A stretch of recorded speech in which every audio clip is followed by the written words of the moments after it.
Hi guys, आज हम लोग स्टडी करते हैं केस लॉ ऑन डिफेमेशन, यानी कि मानहानि भारतीय दंड संहिता के धारा 500 के तहत अभी हम लोगों ने पढ़ा कि दंडित किया गया है।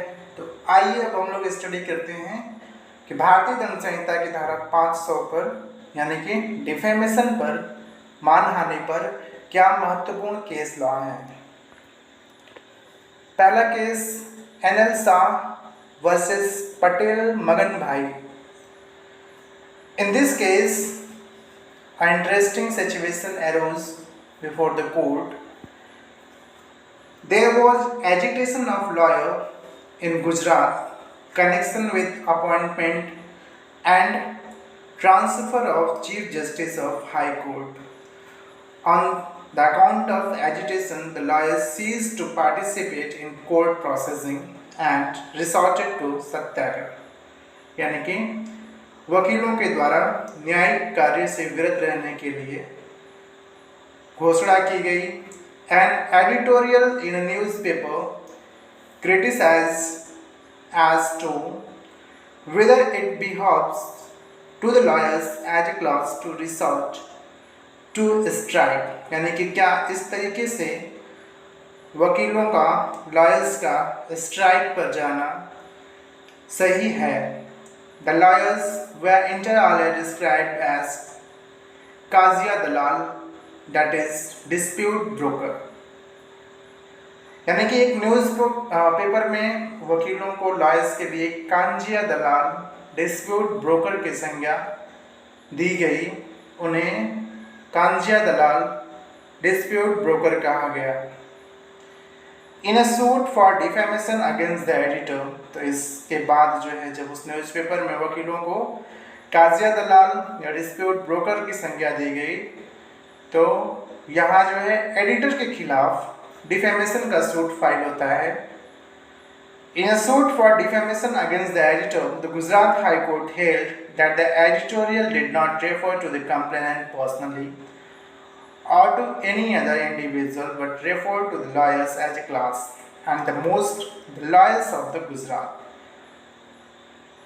गुजरात हाई कोर्ट के द्वारा यह ऑब्जर्व किया गया कि जो काजिया दलाल, डिस्प्यूट ब्रोकर संज्ञा दी गई थी, वह किसी पर्टिकुलर वकील को नहीं दी गई थी, कोई विशेष वकील को नहीं दी गई थी, बल्कि एक समूह के तौर पर पूरे गुजरात के वकीलों को ऐसा कहा गया था। The alleged defamation could not be referred to a determinate or identifiable section or class of lawyers as distinguished from the rest of the members of the lawyer fraternity. The words Kaziya Dalal was held to be used in relation to the lawyers as a class and is not referable to a determinate section of the lawyers, namely the lawyers who are practicing in the agitation. Court के द्वारा यह कहा गया कि जो काजिया दलाल, dispute broker term use किया गया है, वह किसी विशेष वकील के लिए नहीं यूज किया गया है, बल्कि एक समूह के लिए यूज किया गया है। And further, the court distinguished between character and reputation. The term reputation means what is generally said or believed about the person or things, but the character means fortitude or moral constitution or strength of a person. It has no relevance with the belief or opinion of the person and respect of a person. Therefore, the character is what a person actually is, while reputation is what the neighbors and others sees what he is. यानी character हम क्या हैं इसे denote करता है, जबकि हमारा reputation हमारे बारे में हमारे पड़ोसी क्या कहते हैं, लोग क्या कहते हैं कि मैं कैसा हूँ, इसे डिनोट करता है। इसलिए किसी व्यक्ति विशेष की मानहानि नहीं की गई। अतः इन this case the court held that this case is not covered under the defamation, hence the editor held not guilty for the offense of defamation. यहाँ एडिटर को मानहानि करने के लिए सजा नहीं दी गई। दूसरा केस है टीजे पोन्नेन वर्सेस एमसी वर्गीस। इस केस में हस्बैंड और वाइफ के बीच में कुछ मैरिटल वैवाहिक डिस्प्यूट, वैवाहिक कलह चल रही थी और पत्नी अपने पिता के घर यानी कि मायके में आकर रह रही थी। इस दौरान पति के द्वारा अपने ससुर को कुछ अपमानजनक बातें लिखते हुए अपनी पत्नी को एक पत्र भेजा गया, एक लेटर सेंड किया गया। पत्नी जब अपने पिता के बारे में कुछ अपमानजनक चीज़ें देखी तो उस लेटर को अपने पिता को हैंड ओवर कर दी। पिता ने जब अपने बारे में उसके दामाद के द्वारा कुछ अपमानजनक बातें लिखी हुई देखी गई तो उसके खिलाफ एक डिफेमेशन का सूट फाइल किया गया। तो यहाँ उसके दामाद को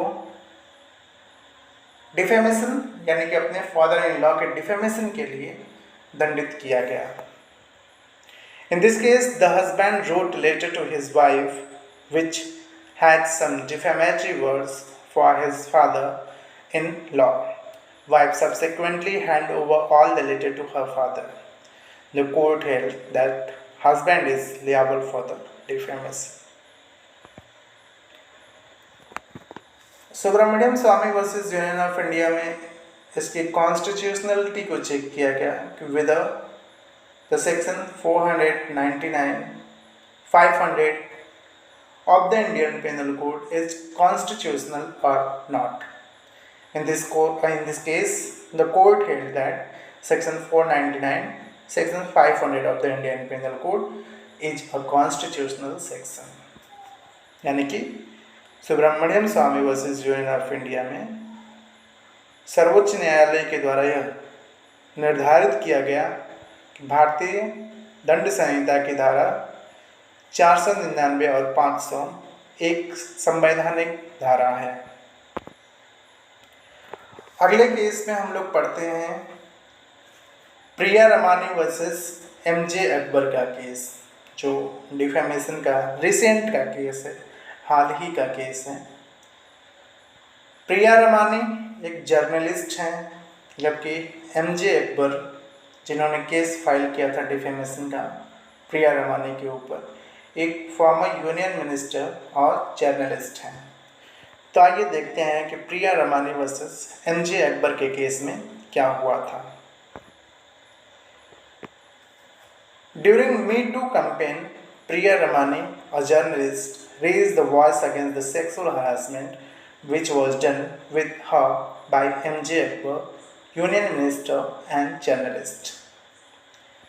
यानी कि जब मीटू कैंपेन, मीटू मूवमेंट चल रहा था तो उस दौरान प्रिया रमानी के द्वारा सेक्सुअल हरासमेंट के खिलाफ आवाज़ उठाते हुए यह ट्वीट किया गया कि farmer boss sex predator and name of the M.J. Akbar was harassed me before 15 years.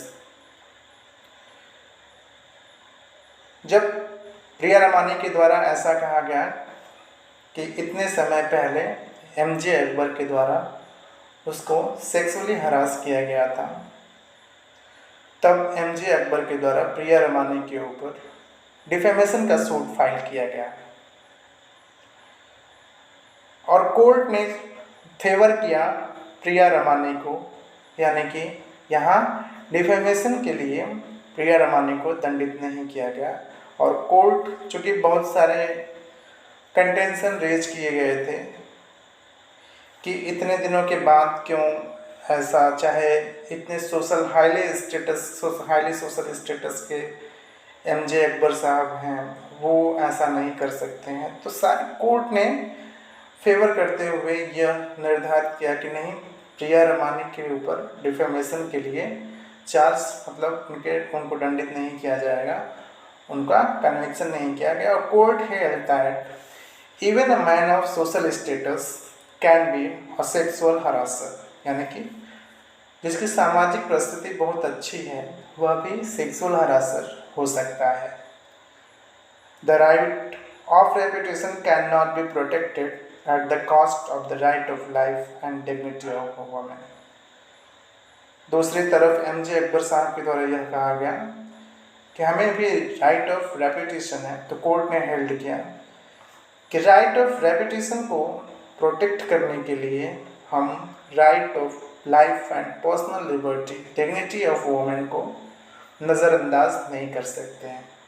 यदि उनके द्वारा यह आवाज़ उठाई गई कि आपके द्वारा उनका सेक्सुअली हरासमेंट हुआ था, तो मैं पहले लीगल एक्शन लूँगा, ये कोर्ट का मानना था।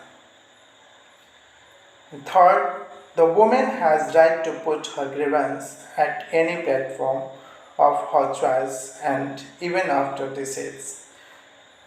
दूसरा, एमजे अकबर साहब की तरफ से यह कहा गया कि क्यों उनके द्वारा सोशल मीडिया पर मीटू मूवमेंट के द्वारा इनके ऊपर ऐसा आपत्तिजनक कमेंट किया गया कि इनके द्वारा जो है हमारा दशकों पूर्व सेक्सुअल हरासमेंट किया गया था।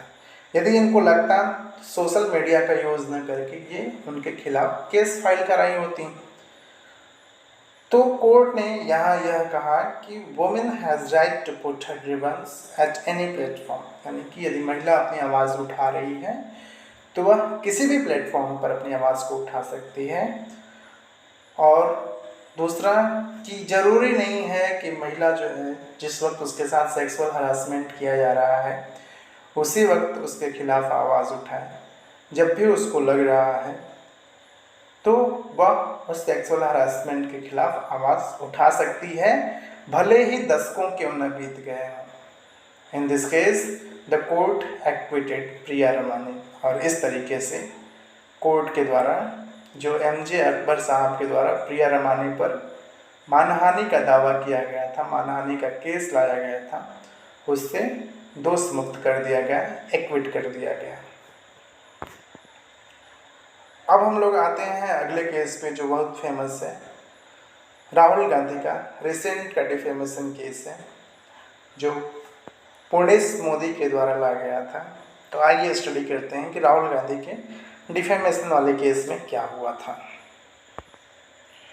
Purnesh Modi versus Rahul Gandhi.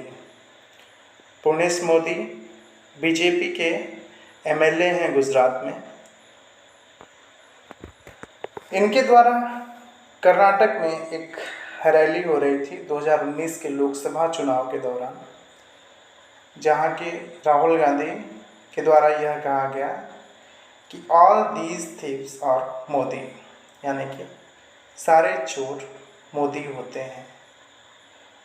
And he address Lalit Modi, Nirav Modi and honourable prime minister Narendra Modi as thieves, यानी कि चोर के रूप में ललित मोदी, नीरव मोदी और भारत के प्रधानमंत्री माननीय नरेंद्र मोदी जी का नाम लिए थे।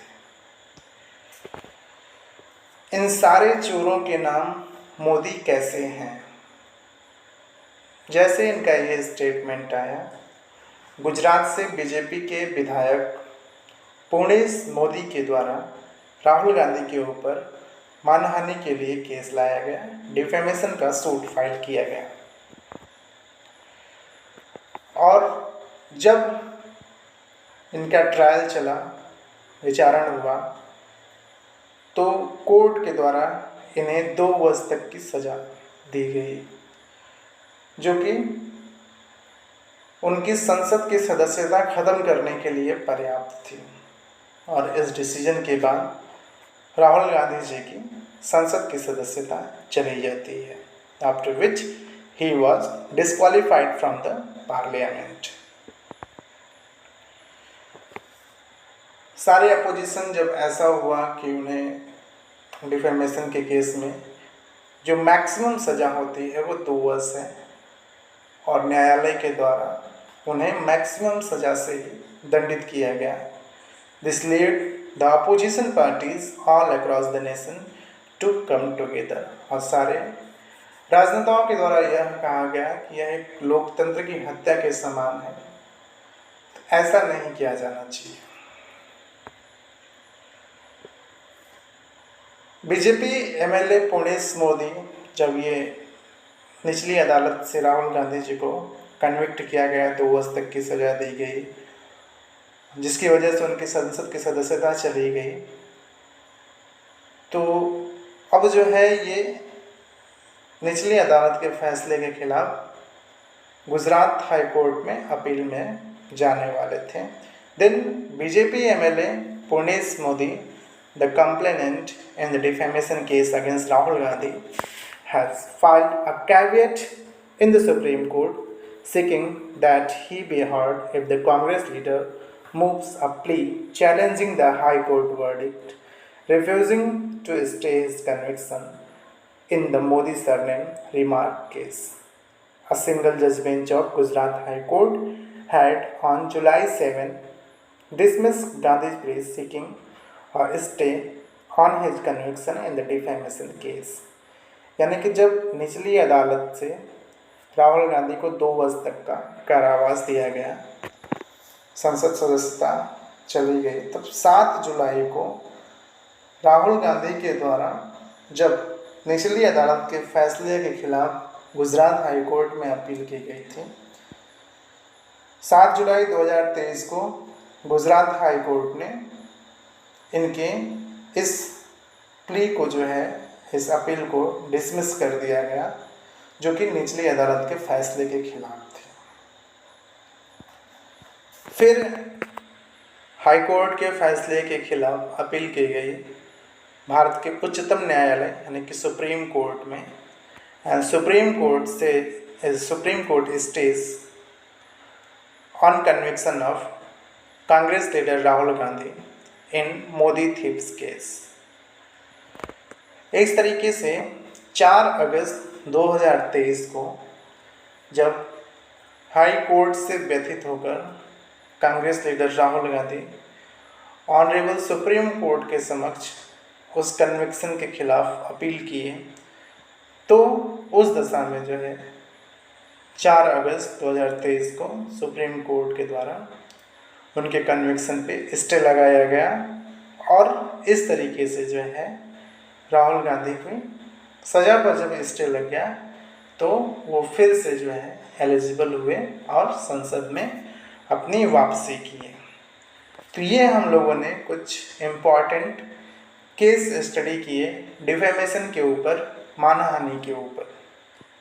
तो बहुत बहुत दोस्तों आप सबको धन्यवाद।